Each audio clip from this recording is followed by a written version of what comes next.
আমাদের এই দল স্বাধীনতার পক্ষের দল। বিএনপি স্বাধীনতার পক্ষের দল, মুক্তিযুদ্ধের পক্ষের দল।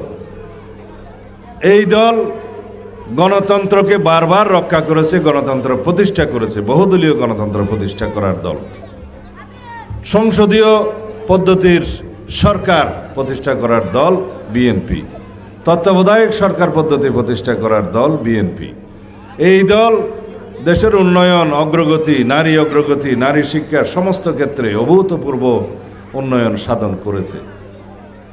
আমাদের ইতিহাস আছে, শহীদ রাষ্ট্রপতি জিয়াউর রহমানের গৌরবময় ঐতিহ্যের উত্তরাধিকার আমরা, দেশনেত্রী বেগম খালেদা জিয়ার গণতান্ত্রিক সংগ্রামের উত্তরাধিকার আমরা, যিনি গণতন্ত্র পুনরুদ্ধার সংগ্রামে আন্দোলন সংগ্রাম করতে করতে এই দেশের মানুষের দাবি আদায় করার জন্য সংগ্রাম করতে করতে শেষ পর্যন্ত নিজের জীবন বিসর্জন দিয়েছেন।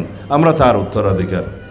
এই দল বাংলাদেশের মানুষকে ধারণ করে, বাংলাদেশের সকল ধর্মের, বর্ণের, জাত পাত, সমস্ত ভাষাভাষী, সমস্ত সংস্কৃতির মানুষকে ধারণ করে, তাদের ভাবনাকে ধারণ করে, তারুণ্যের ভাবনাকে আমরা ধারণ করি।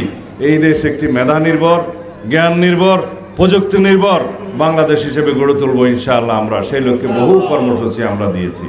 সুতরাং আমি আহ্বান জানাই, আগামীতে ইনশাআল্লাহ আগামী 12 তারিখে বাংলাদেশে, সারা দেশে দানের শীষ প্রতীকের সমস্ত প্রার্থীকে জয়যুক্ত করে একটি শক্তিশালী গণতান্ত্রিক রাষ্ট্র বিনির্মাণে এদেশের জনগণ সহায়তা করবে, সমর্থন দিবে।